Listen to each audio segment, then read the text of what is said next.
On the evening of June 30th, 2021, inside the death chamber at the Huntsville unit in Texas, John William Hummel lay strapped to a gurney. At precisely 6:49 p.m., the state of Texas carried out his execution by lethal injection. He was 45 years old, a former Marine, a husband, and a father. His crime would come to define him forever. The brutal murder of his pregnant wife, their 5-year-old daughter, and his father-in-law. He offered no final words, no apology, no explanation. Witnesses said he stared blankly at the ceiling as the lethal dose entered his veins, silent until his breathing slowed, then stopped. For those who remembered the crime, that silence was haunting. The tragedy that brought him here had begun 12 years earlier, in a quiet Fort Worth suburb.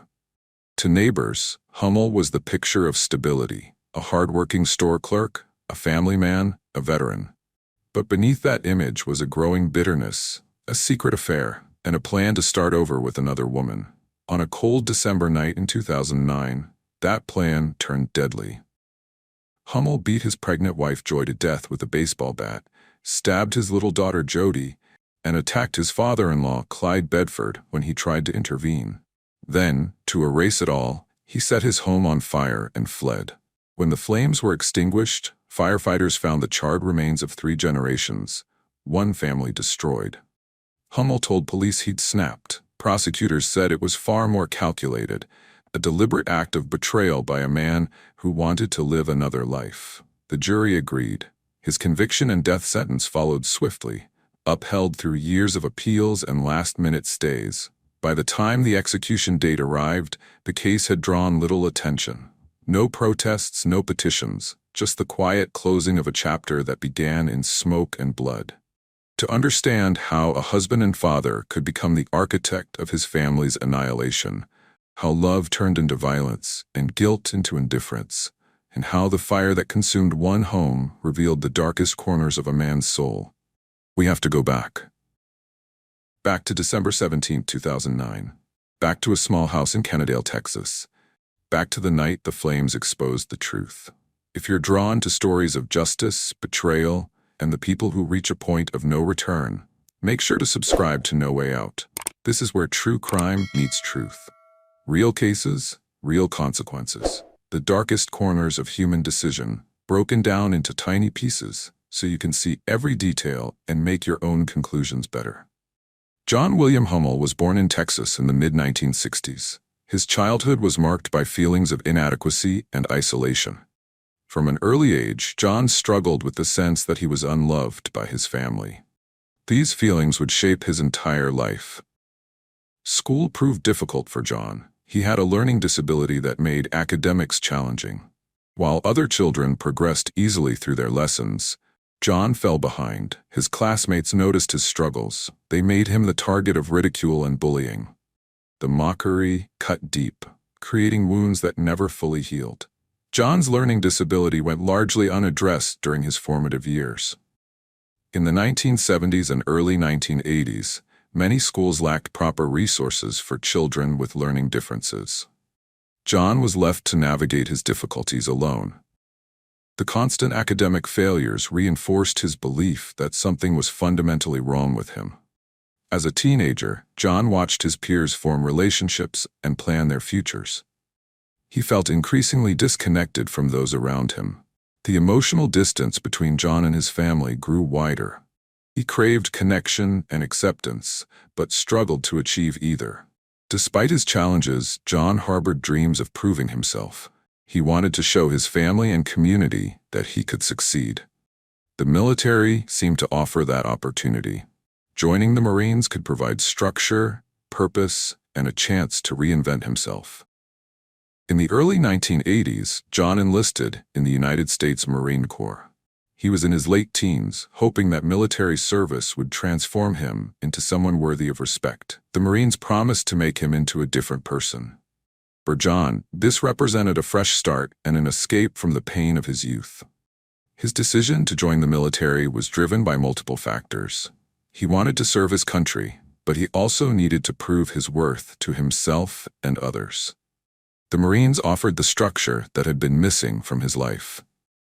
Boot camp would be challenging, but John believed he could rise to meet it. Before leaving for basic training, John said goodbye to his family and the small Texas community where he had grown up. Basic training tested John Hummel in ways he had never experienced. The physical demands were intense, but he pushed through.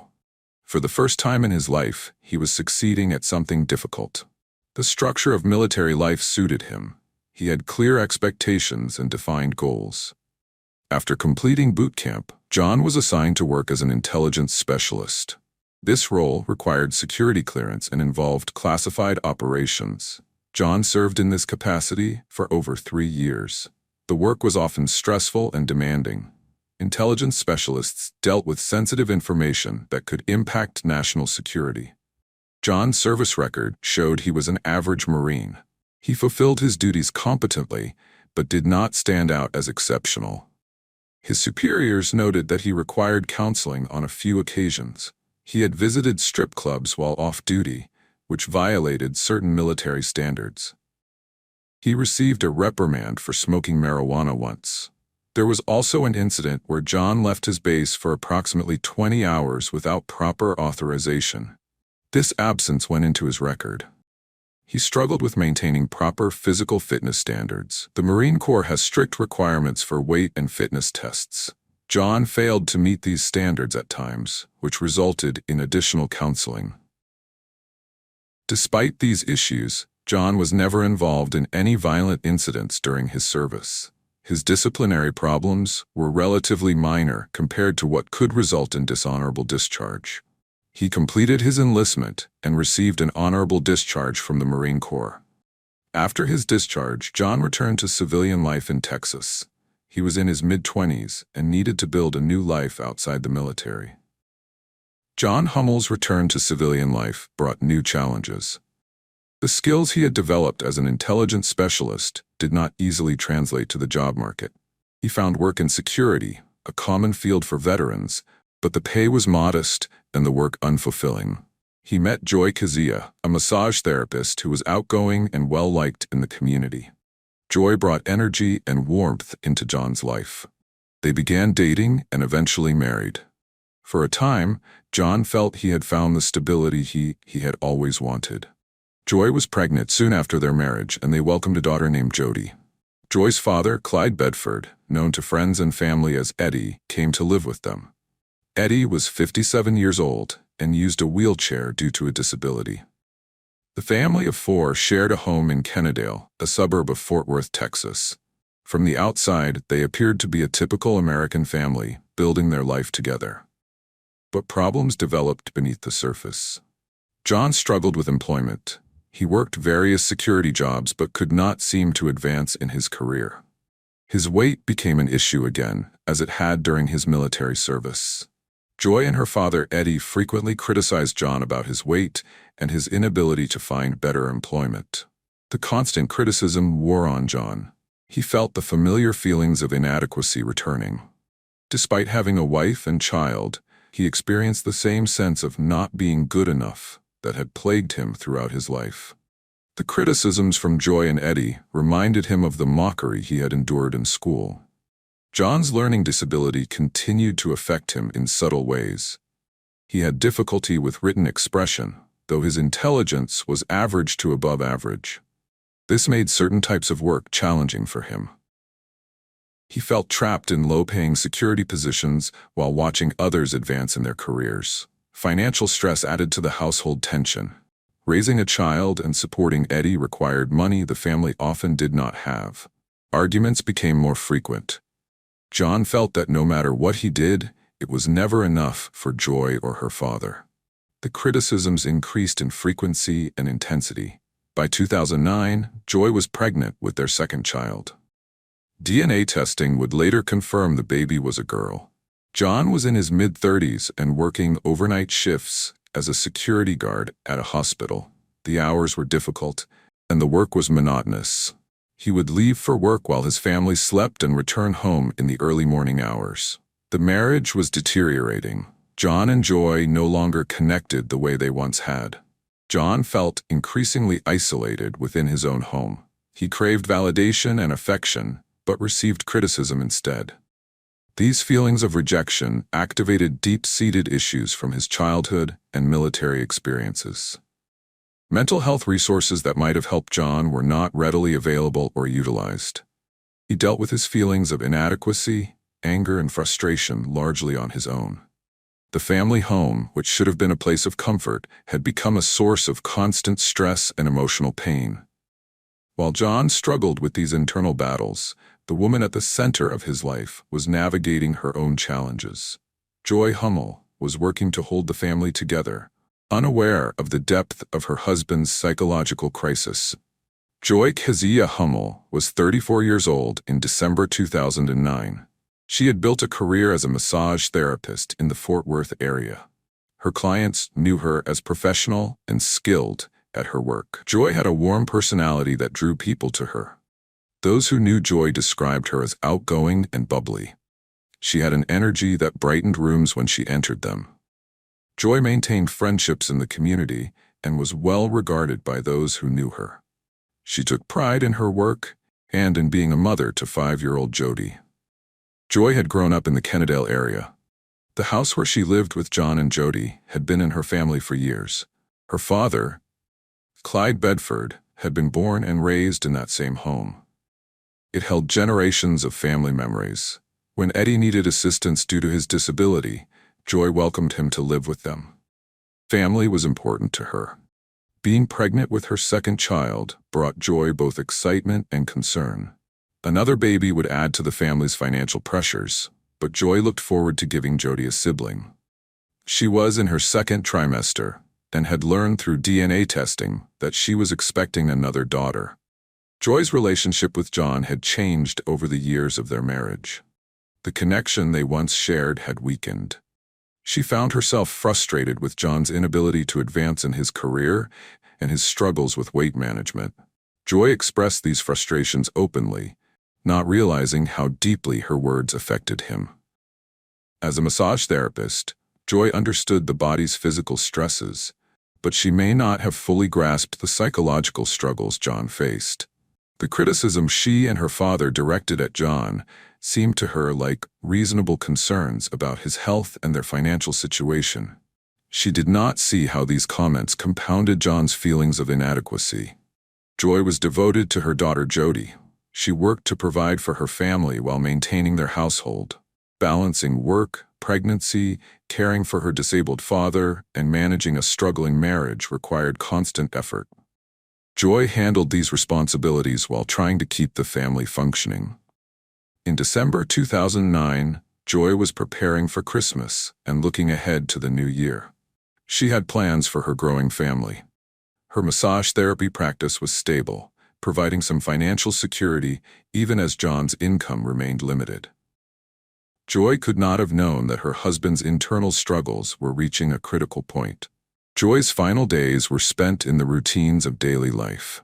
She worked with her clients, cared for Jody, checked on her father, and managed household tasks. Each evening, she listened to Jody's stories about school and watched her daughter's excitement about becoming a big sister. Joy was planning for a future that would never come. The center of that future was the bright, energetic 5-year-old who filled their home with life. That 5-year-old Jody Ruth Hummel had recently started school and was excited about learning. Her aunt Celinda would later describe how Jody looked forward to her school days. The kindergartner was discovering the world through her classroom experiences and bringing home stories about friends and activities. Jody had her mother's bubbly personality. She was an energetic child who filled the house with her presence. At 5, she was old enough to have developed her own interests and preferences, but still young enough to see the world with wonder. Jody was excited about the prospect of having a baby sister. She would sometimes talk about being a big sister and helping care for the new baby. The relationship between Jody and her grandfather Eddie was special. Celinda Bedford, Eddie's daughter and Jody's aunt, would later say that Eddie loved that grandbaby. Despite his physical limitations and need for a wheelchair, Eddie engaged with Jody regularly. The two shared a bond that brought joy to the entire family. Eddie, in his late 50s and living with disability, had settled into the rhythm of life with his daughter's family. He provided companionship and another adult presence in the home.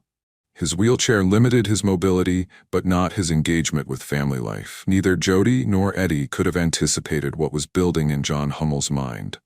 They went about their daily routines, unaware that December 17, 2009 would be their last day alive.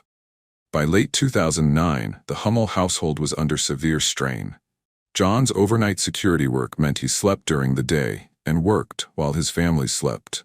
This schedule isolated him further from Joy, Jody, and Eddie. He was present in the house but disconnected from family life. The criticisms from Joy and Eddie continued. John's weight remained a frequent topic of conversation. His inability to find higher-paying work was another source of tension. Every comment reinforced John's belief that he was failing as a husband, father, and provider. The feelings of inadequacy that had plagued him since childhood intensified. John's mental state was deteriorating, though no one recognized the severity. He showed some signs of mild depression and anxiety, but these symptoms were not properly addressed. The combination of personality disorders identified later by Dr. McGarahan, narcissistic, antisocial, schizoid, and borderline tendencies, meant John processed rejection and criticism in ways that built internal pressure. His ability to maintain relationships was compromised. Despite craving connection, John could not sustain the emotional bonds necessary for a healthy marriage. The flat effect that others noticed in him was not indifference, but an inability to properly express his feelings. 30 years of repressed emotions were accumulating with nowhere to go. Work provided little relief. As a hospital security guard on the overnight shift, John's duties were routine and unrewarding. He walked hallways, monitored entrances, and responded to occasional incidents. The work required his presence, but not his engagement. It gave him too much time to think about everything he felt was wrong with his life. Financial pressures mounted as Joy's pregnancy progressed. Another child meant additional expenses the family could barely afford. John felt the weight of his inability to provide adequately for his growing family. Every bill and every expense reminded him of his failures. The household atmosphere grew increasingly tense. Arguments became more frequent. John felt attacked from multiple directions, Joy criticizing him, Eddie echoing those criticisms, and his own internal voice confirming that he was not good enough. The home in Kennedale had become a place of pain rather than refuge. John began to fantasize about escape. He imagined a life without the constant criticism and pressure. He thought about starting over, becoming someone different, building a new life where he could feel competent and valued. These thoughts became more frequent and more detailed as the weeks passed. By early December 2009, John had reached a psychological breaking point. His ability to cope with daily stresses had eroded.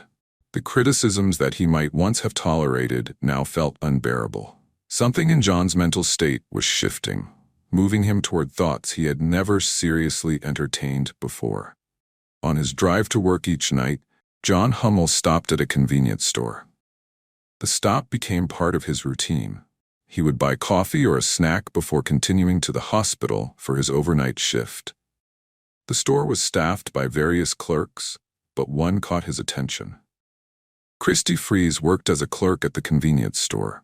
She was in the process of divorcing her husband. The divorce had left her emotionally vulnerable and focused on building a new life for herself and her children. Christy was friendly with customers, part of her job, but she had no particular interest in John when he first started coming in regularly. John became fixated on Christy. What started as casual interactions at the cash register evolved into longer conversations. John began arriving earlier for his shift, so he would have more time to talk with Christy. He saw her as different from Joy, someone who was not criticizing him, someone who seemed interested in what he had to say. Christy likely viewed these interactions differently than John did. She was being polite and personable with a regular customer. But John interpreted her friendliness as genuine interest. He began to build a fantasy around Christy, imagining a relationship that did not exist. The conversations grew more personal. John learned about Christy's divorce and her children.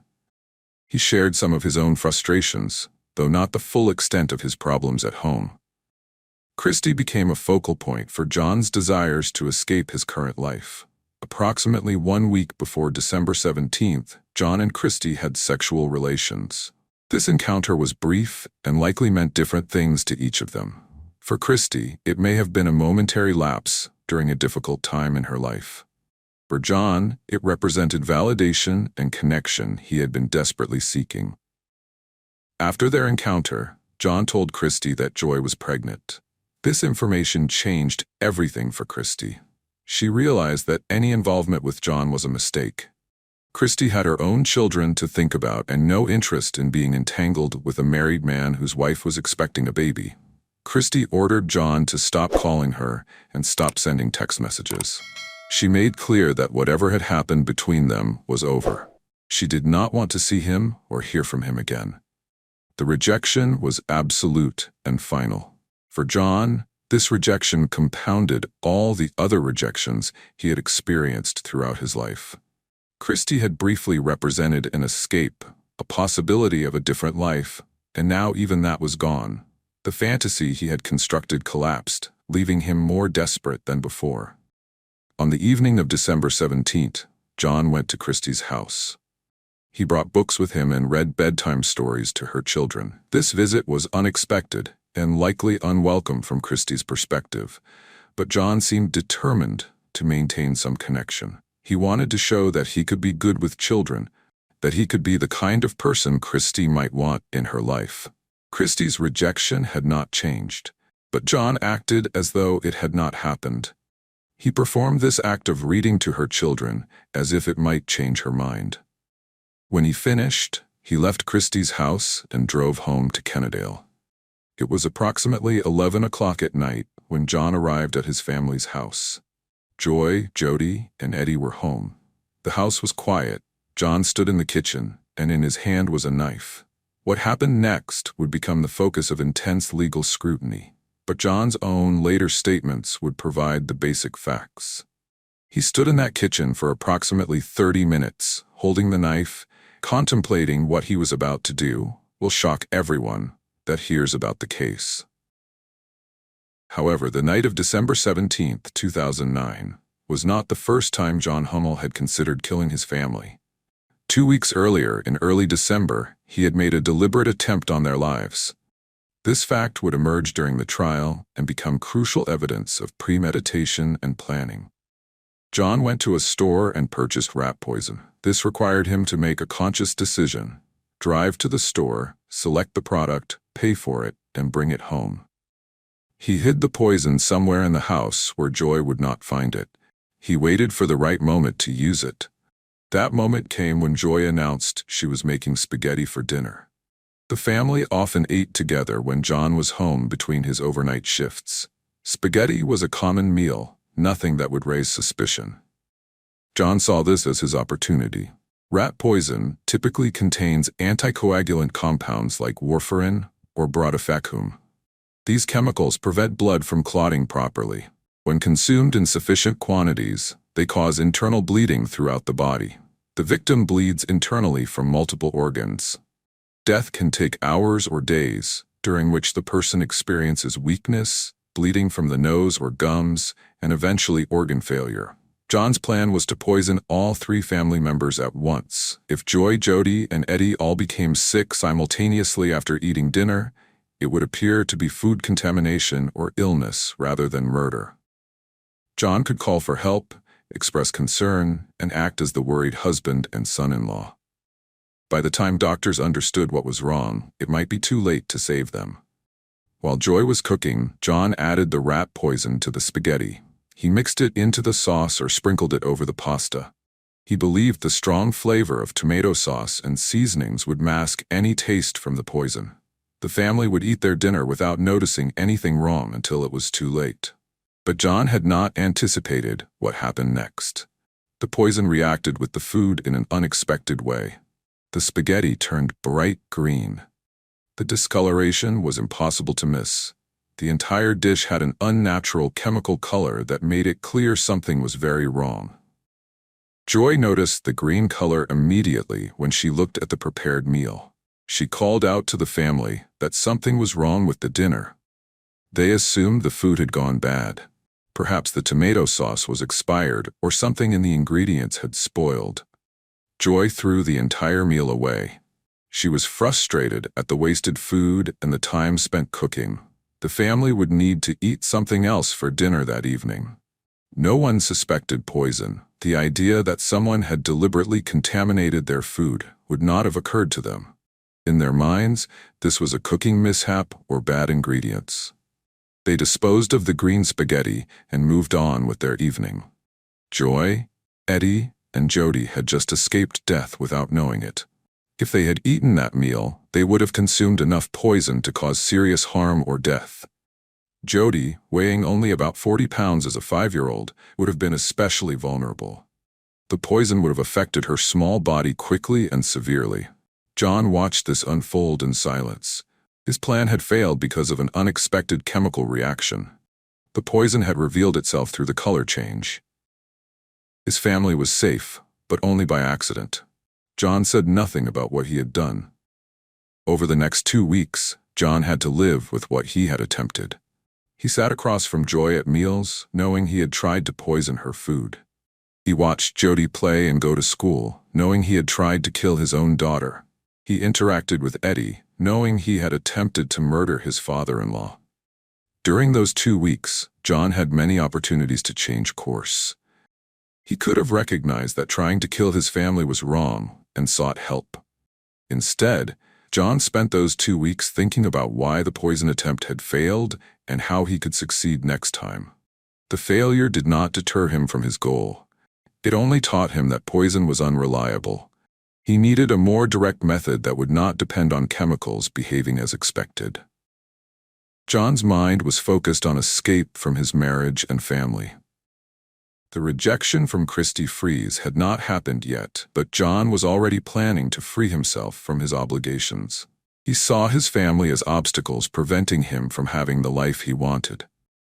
So when John Hummel stood in his kitchen holding a knife, it was approximately 11:30 at night. The house was quiet. Joy was in the bedroom she shared with John. Jody was asleep in her room upstairs. Eddie was in his room, also upstairs, limited in mobility by his wheelchair. They were vulnerable and unaware of the threat standing in the kitchen below. John made his decision. He went to the bedroom where Joy slept. What happened next violated the peaceful sanctity of their home. John attacked Joy with the knife he had been holding. He stabbed her repeatedly. Joy was suddenly fighting for her life. The attack was brutal and sustained. John stabbed Joy 35 times. He also used a blunt object to beat her. The combination of stabbing and beating injuries would be documented by investigators. Joy's wounds indicated a prolonged and violent assault. After attacking Joy, John went upstairs. He took a baseball bat with him. Jody was 5 years old, asleep in her bed. John entered her room. The little girl who had been excited about school and about becoming a big sister had no chance to defend herself. John beat Jody to death with the baseball bat. John then went to Eddie's room. Eddie used a wheelchair and had limited ability to escape or fight back. John attacked his father-in-law with the same baseball bat he had used on Jody. Eddie died from blunt force trauma. After killing Joy, Jody, and Eddie, John set fire to the house. He moved through the rooms, starting the blaze in multiple locations. The fire was meant to destroy evidence and possibly make the deaths look accidental. John wanted it to appear that his family had died in a house fire. Once the fire was burning, John left the house. He went to several locations where he knew his presence would be captured on surveillance video. This was part of establishing an alibi. If he was seen at various stores and gas stations, he could claim he was not home when the fire occurred. John's plan involved creating a timeline that placed him away from the house during the critical period. He would tell police he had been shopping when the fire started. The surveillance footage would support this claim. It was a calculated attempt to avoid suspicion. The fire burned through the Kennedale home. The house that had been in the Bedford family for generations was being destroyed. Inside were the bodies of Joy, Jody, and Eddie, along with all the family memories and possessions the house contained. Neighbors noticed the fire and called emergency services. Firefighters arrived and worked to control the blaze. As they fought the fire, they made the terrible discovery. There were bodies inside the house. What had initially appeared to be a house fire was now a potential crime scene. First responders found Joy's body in the bedroom. Jody and Eddie were found in their rooms upstairs. The victims were in their beds, suggesting they had been attacked while sleeping or just after waking. The scene was disturbing and raised immediate questions about what had happened. Kennedale police arrived at the burning house in the early morning hours of December 18, 2009. Firefighters had already discovered the bodies. Detective work began immediately. Officers needed to account for all family members and understand what had happened. John Hummel was not at the scene. His absence was noted immediately. Police needed to locate him to inform him about the deaths and to question him about the fire. In cases like this, family members are always interviewed to establish timelines and gather information. When police located John, he agreed to speak with them. This initial interview was crucial. John told officers he had not been home when the fire occurred. He said he had been at a store shopping. He expressed shock and grief at learning his family was dead. John's demeanor during this interview was observed carefully. He appeared upset but cooperative. He provided information about his movements that evening. He mentioned the surveillance cameras at various locations he had visited. John was establishing his alibi from the beginning. Police let John go after the initial interview. They did not have enough evidence to hold him. The investigation was just beginning, and they needed to process the crime scene, conduct autopsies, and gather evidence. John left the interview knowing police would be examining his story carefully. The autopsies provided critical information. The medical examiner determined that all 3 victims had died from their injuries before the fire started. Joy had been stabbed 35 times and beaten. Jody had died from blunt force trauma to the head, consistent with being beaten with a bat. Eddie had also died from blunt force trauma. The fire had been set intentionally. Investigators found evidence of accelerants and multiple points of origin. This was arson, meant to destroy evidence and possibly cover up the murders. The fire investigation added another layer to the criminal case being built. Police reviewed the surveillance footage John had mentioned. He was indeed visible at various locations after the fire had started, but this did not eliminate him as a suspect. The timeline needed to be examined more carefully to determine if John could have committed the murders before being seen on camera. Detectives searched for a motive. They interviewed neighbors, friends, and family members. They learned about the tension in the Hummel household. They discovered John's relationship with Christy Fries. The picture emerging was of a man under pressure who may have wanted to escape his life. Evidence collected from the scene included potential weapons. A baseball bat was recovered. Knives from the kitchen were examined. Police also searched for any items that might have been removed from the scene. They checked dumpsters in the area for evidence John might have discarded. Investigators found weapons in a dumpster near the Hummel home. DNA testing would later confirm that these items had blood from both John and the victims on them. This physical evidence directly connected John to the murders. While police were processing evidence, John left Texas. On December 20, 2009, he was in California. He had driven across multiple states, heading toward the Mexican border. His destination was San Diego, specifically the border crossing between San Ysidro, California, and Tijuana, Mexico. John checked into a motel in San Diego. He then walked across the border into Tijuana. He later told police he went to Mexico to buy drugs. John purchased cocaine while in Tijuana. He consumed some of it and kept the rest. When John attempted to return to the United States through the border crossing, he presented his Texas driver's license as identification. Border agents process thousands of people daily, but they run identification through national databases as part of routine security checks. The database check revealed that John Hummel was wanted for questioning in Texas. Kennedale police had issued a notice indicating they needed to speak with John about the deaths of his family. The border agents detained him immediately. John was taken into custody at the border crossing. He was held in a facility while Kennedale police were notified. Two Kennedale officers and a Tarrant County investigator flew to San Diego. They needed to interview John and bring him back to Texas. The interview would be conducted in the jail and would be videotaped. This recording would later be played at trial. John waived his right to remain silent. He agreed to speak with the investigators without an attorney present. This decision would prove significant. Whatever John said in this interview could be used against him in court. Before we go deeper into how the interview uncovered the truth, take a second to follow, like, or subscribe for more real death row stories just like this. Every case here isn't just about crime. It's about what drives a person to cross the line between love and murder.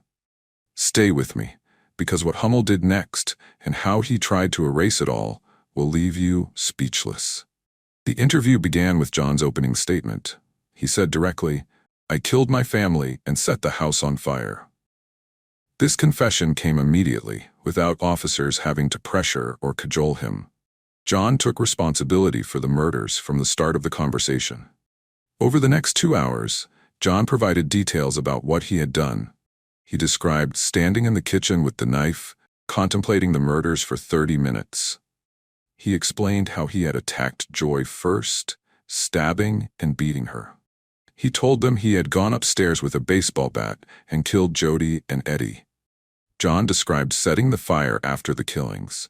He explained his plan to establish an alibi by visiting stores with surveillance cameras. He acknowledged creating a false timeline to make it appear he had not been home when the murders occurred. The investigators asked John about his emotional state during the crimes. John's affect during the interview was notably flat. He showed little visible emotion while describing the brutal murders of his wife, daughter, and father-in-law. This absence of emotional response was striking to the officers. John told investigators about his relationship with Christy Freeze. He explained that he had wanted to be with her and that his family was an obstacle to that goal. He acknowledged visiting Christy's house on the night of the murders to read stories to her children before going home to kill his own daughter. The confession also addressed the failed poisoning attempt 2 weeks earlier. John admitted putting rat poison in the spaghetti dinner. He explained that the poison had turned the food green, causing the family to discard it. This earlier attempt demonstrated that the murders on December 17 were not impulsive, but had been considered for weeks. During the interview, John mentioned using cocaine. He claimed he had cocaine in his possession when arrested, but had ingested it when allowed to use the bathroom. The Tarrant County investigator, Jay Risey, asked John about his mental state during the interview. Despite the drug use, John appeared alert and oriented. He was responding coherently to questions and providing detailed information. The defense would later argue that John's confession should be excluded because he was under the influence of drugs. However, investigators noted that John did not appear impaired. He was answering questions clearly and providing specific details that only the perpetrator would know. John's confession included information that could be verified. He told investigators where he had disposed of weapons. He described actions he had taken that left physical evidence. His statement aligned with the forensic evidence being collected at the crime scene. The videotaped confession was damning. John had not only admitted to the murders, but had provided a detailed narrative of how and why he committed them. He had done so without being coerced, without torture or threats, and while appearing to understand the consequences of his statements. After the 2-hour interview concluded, John was processed for extradition back to Texas. He would be returned to Tarrant County to face capital murder charges. The confession he had given would be central to the prosecution's case. Legal experts would later debate whether John's waiver of his rights was knowing and voluntary given his possible drug use. Defense attorneys would challenge the admissibility of the confession. But judges would ultimately rule that the confession was properly obtained and could be used at trial. John's decision to confess immediately and completely was unusual. Many defendants remain silent or deny involvement even when evidence is overwhelming. John's immediate admission of guilt suggested he knew escape was impossible, or perhaps that he wanted to acknowledge what he had done. The confession eliminated any possibility that John could claim innocence. He could not argue mistaken identity or that someone else had committed the crimes. His own words, recorded on video, established his guilt beyond doubt. Chapter 12 covers the prosecution's preparation of the capital murder case against John Hummel following his confession. Tarrant County prosecutors Miles Brissett and Bob Gill reviewed all the evidence, including the crime scene materials, autopsy reports, and the videotaped confession. The physical evidence was compelling, with DNA testing confirming that weapons found in a dumpster contained blood from both John and all three victims, and these weapons matched the injuries documented in the autopsies. Medical examiner reports provided detailed documentation showing Joy had been stabbed 35 times, while Jody and Eddie died from blunt force trauma consistent with being beaten with a baseball bat, and all three died before the fire was set. Surveillance footage from multiple locations showed John at various stores after the murders, supporting his attempt to create a false alibi. The prosecution needed testimony from Christy Freeze about her relationship with John to establish motive, showing he wanted to be with her and viewed his family as obstacles. In February 2011, a grand jury indicted John on 3 counts of capital murder, but prosecutors strategically chose to proceed on only 1 count involving Joy and Clyde Bedford's deaths during the same criminal transaction, as this was sufficient for capital punishment under Texas law. Defense attorneys Fred Cummings, Larry Moore, and Pam Fernandez faced the difficult task of defending against a videotaped confession and overwhelming physical evidence. They filed a motion to suppress the confession, arguing John was under the influence of cocaine during the interview, and his waiver of rights was not knowing and voluntary. However, Judge Ruben Gonzalez ruled the confession admissible after hearing testimony from investigator Jay Reezy that John appeared alert and oriented during questioning. With the confession deemed admissible, jury selection began in June 2011, requiring potential jurors willing to consider both life without parole and death as possible sentences. The trial would proceed in 2 phases, with the guilt phase expected to be brief given the confession and evidence, while the sentencing phase would determine whether John received death or life in prison. The guilt phase of John Hummel's trial began in June 2011 in Tarrant County. Prosecutors Miles Brissett and Bob Gill systematically presented their case, starting with first responder testimony from firefighters and police who discovered the bodies at the burning house. The medical examiner testified about the brutal nature of the deaths, explaining that Joy had been stabbed 35 times and beaten, while Clyde Bedford died from blunt force trauma, and both died before the fire started. Fire investigators established that the blaze was intentionally set with multiple points of origin and evidence of accelerants. DNA analysts presented critical physical evidence showing that weapons found in a nearby dumpster contained blood from John and all the victims, directly linking him to the crimes. Surveillance footage confirmed John's movements as he attempted to establish an alibi by visiting multiple stores with cameras. Christy Freeze testified about their relationship and how John visited her house to read bedtime stories to her children just hours before killing his own daughter. The most damaging evidence was John's videotaped confession, where he calmly described the murders in detail. The defense had limited options during this phase and could not dispute the physical evidence or confession, instead attempting to suggest John had snapped under pressure. However, the prosecution countered with evidence of the failed poisoning attempt 2 weeks earlier, proving premeditation rather than impulse. After brief deliberation, the jury returned a guilty verdict on capital murder charges, and the trial moved to the critical sentencing phase, where the real battle would occur. In Texas death penalty cases, the sentencing phase is separate from the guilt phase. After a guilty verdict, the jury must answer specific questions to determine if the defendant should receive death or life without parole. The defense's primary opportunity to save John's life came during this phase. Texas law requires juries to consider 2 main issues. First, whether the defendant would be a future danger to society if sentenced to life in prison. Second, whether there are mitigating circumstances that warrant a sentence less than death. The prosecution must convince jurors that the defendant is a future danger and that mitigating factors are insufficient. The prosecution emphasized the brutality of the crimes and the failed poisoning attempt 2 weeks earlier, arguing this showed John's capacity for premeditated murder. They brought in expert witnesses who testified John would be dangerous even in prison, and victim family members spoke about their devastating loss.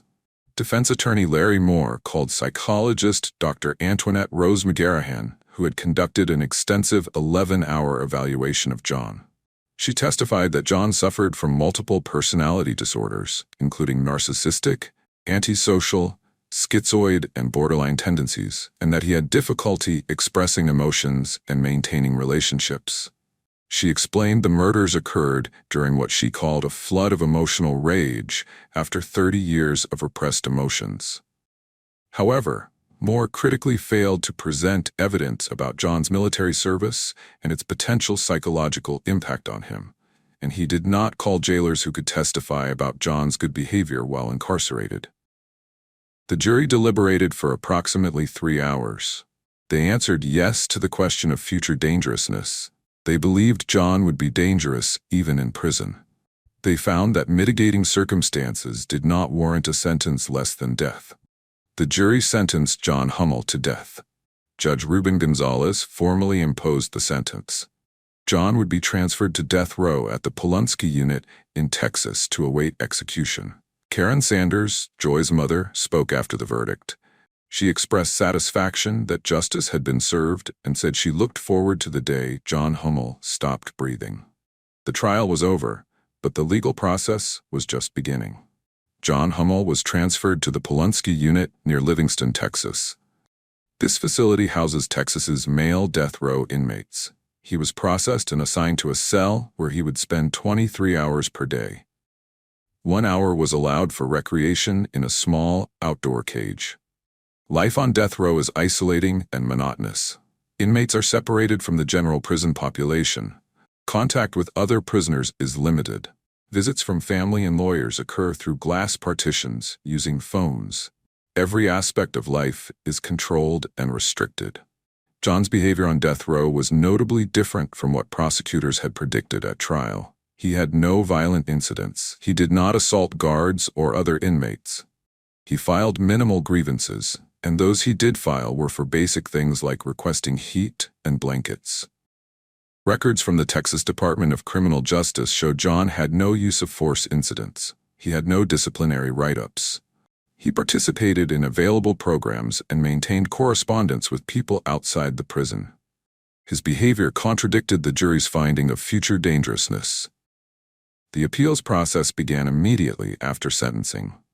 Death penalty cases have automatic appeals that examine trial errors, constitutional issues, and new evidence. John's appellate attorneys would work on his case for years, filing motions in state and federal courts.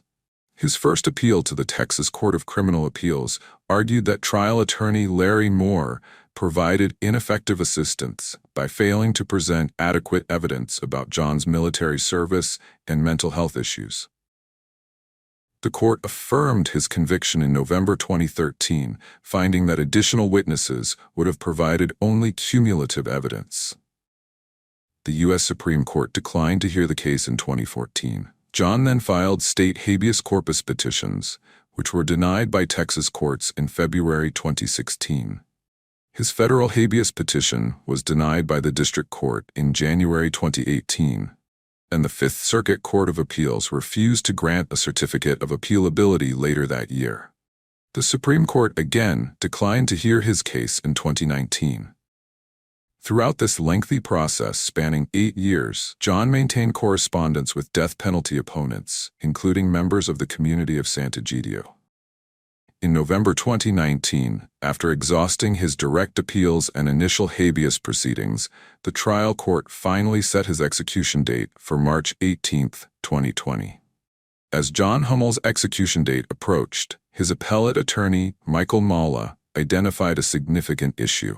Larry Moore, who had represented John at trial, was now working for the Tarrant County District Attorney's Office, the same office prosecuting John and seeking his execution.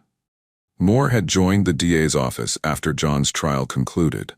He was now an assistant district attorney working in the office that was filing motions to set John's execution dates and opposing his appeals. This created what Mola called an irresolvable conflict of interest. Mola filed motions arguing that the Tarrant County District Attorney's Office should be disqualified from John's case. He pointed out that Moore's effectiveness as John's trial attorney had become a central issue in the appeals. Claims of ineffective assistance of counsel directly criticized Moore's performance. The appeals process had repeatedly highlighted Moore's failures. He had not adequately investigated John's military background. He had not presented expert testimony about the effects of military service on mental health. He had not called certain witnesses who could have supported a life sentence. Mola argued that Moore and the DA's office had an interest in hastening John's execution. If John was executed, the criticism of Moore's performance would end. There would be no more appeals claiming Moore had been ineffective. The case would close, and Moore's reputation would be protected. The Tarrant County District Attorney's Office responded that Moore was not directly involved in John's case. He was not assigned to work on the appeals or to attend hearings related to John's execution. The office maintained there was no actual conflict because Moore was working on other matters, but Mola argued the conflict existed regardless of Moore's direct involvement. Moore worked in the office seeking John's death. Even if Moore was not personally handling the case, he benefited from his employer's success in getting John executed. The appearance of impropriety alone warranted disqualification. The trial court held a hearing on the motion to disqualify the DA's office. Judge Gonzalez, who had presided over John's trial, heard arguments from both sides. Mola presented his conflict of interest theory. The prosecutors argued no conflict existed. In February 2020, Judge Gonzalez denied the motion to disqualify the Tarrant County District Attorney's Office. He found that because Moore was not directly working on John's case, there was no conflict requiring disqualification. The DA's office could continue seeking John's execution. John Hummel's execution was scheduled for March 18, 2020. As the date approached, Michael Mola was preparing final appeals and a clemency petition. Then the COVID-19 pandemic began affecting the United States, including the criminal justice system. On March 13, 2020, Texas Governor Greg Abbott declared a state of disaster due to COVID-19. The Texas Department of Criminal Justice suspended visitation at all facilities. Courts were adjusting their operations to protect public health. The pandemic was creating unprecedented disruptions. Mola filed an emergency supplement to his pending motions on March 13th. He argued that John's execution should be stayed because of the pandemic. The COVID-19 crisis had impacted his ability to conduct last-minute investigations and prepare clemency materials. Experts and witnesses were difficult to reach during lockdowns. Mola also raised concerns about the execution procedure itself. Executions require multiple people to be present in small viewing rooms. Family members of victims and the condemned, media witnesses, prison officials, and others. These crowded spaces posed health risks during a pandemic. The motion cited Governor Abbott's disaster declaration and TDCJ's suspension of visitation as evidence that the state recognized the serious health threat. Mola argued it was inconsistent for Texas to restrict prison visits to protect health while proceeding with an execution that would crowd dozens of people into close quarters. On March 16, 2020, the Texas Court of Criminal Appeals issued a 60-day stay of John's execution. The court acted on its own motion, meaning the judges decided to grant the stay without waiting for full briefing and arguments. The order stated the stay was necessary in light of the current health crisis and the enormous resources needed to address that emergency. John's execution was the first in Texas to be postponed due to COVID-19. The decision acknowledged that the pandemic created practical and ethical problems with proceeding. Other states were also halting executions as COVID-19 spread across the country. The stay came hours after the Texas Board of Pardons and Paroles unanimously rejected John's clemency petition. The The board had voted 7-0 to deny clemency and refused to recommend a reprieve to Governor Abbott. Under Texas law, the governor cannot grant clemency in death penalty cases without a board recommendation. John's clemency petition had emphasized his lack of prior violence, his military service, and his exemplary behavior on death row. It argued that executing him would not serve justice, and that life without parole was appropriate. The board's rejection meant John's only hope was a stay from the courts. The 60-day stay extended John's execution date into May 2020. But as the pandemic continued, it became clear that executions would not resume quickly. Texas did not execute anyone between July 2019 and July 2020, the longest gap in decades. During this pause, Mola sought additional expert funding from federal court. He wanted to hire Dr. William Brown, an expert on military total institution effects, and Dr. Robert Stanulis, a neuropsychologist who could perform a risk assessment. These experts would provide evidence for a renewed clemency petition. Mola requested $20,000 in federal funds under 18 U.S.C. Care 3599-F, which allows federal courts to authorize funding for experts in death penalty cases. He argued these experts were reasonably necessary to present information to the Board of Pardons and Paroles. The federal district court questioned whether the requested experts were necessary. The court noted that Dr. McGarrahan had already evaluated John extensively at trial. The court asked why additional neuropsychological testing was needed, and why Mola required expensive out-of-state experts. The district court granted partial funding. It approved $4,000 for Dr. Brown and $3,500 for a qualified mental health professional to conduct a risk assessment, but denied the full amount Mola requested. This limited funding meant Mola could not hire both experts as he had planned. Mola appealed the funding denial to the Fifth Circuit. He argued the district court abused its discretion by not providing full funding for experts who could help the board understand John's mental health and military background. The appeal was filed as John's execution remained on hold. The Fifth Circuit examined the funding issue but found no abuse of discretion. The court noted that John already had extensive expert evaluations and that the additional experts Mola wanted would provide largely cumulative information. The Fifth Circuit affirmed the district court's limited funding order in March 2020. John petitioned the U.S. Supreme Court on the funding issue. He argued the lower courts had misapplied federal law governing expert funding in death penalty cases. In October 2020, the Supreme Court denied certiorari, ending John's appeal on this issue. Meanwhile, Texas resumed executions in July 2020 with Billy Wardlow. The state executed only 2 people in 2020, far below its typical rate. The pandemic had significantly disrupted the execution schedule. In late 2020, the trial court set a new execution date for John, June 30, 2021. More than a year had passed since his original execution date. John and Mola now faced the final phase of the legal process. In June 2021, John Hummel's execution date was approaching for the second time. Michael Mola indicated he would not file additional appeals. All legal avenues had been exhausted. The U.S. Supreme Court had denied review multiple times. State and federal courts had rejected John's claims. On June 30, 2021, John was moved to the death chamber at the Walls Unit in Huntsville. This facility houses the execution chamber where Texas carries out its death sentences. Family members of the victims, media witnesses, prison officials, and John's spiritual advisor gathered in the designated areas. Shortly after 6 o'clock in the evening, John was escorted into the chamber. He was strapped to a gurney with his arms extended. An IV line was inserted to deliver the lethal dose of pentobarbital. The warden asked if John had any final words. John made a brief statement. He said a prayer, "Yes, when they lay me down to sleep, for I am to die for justice, the Lord my soul to take.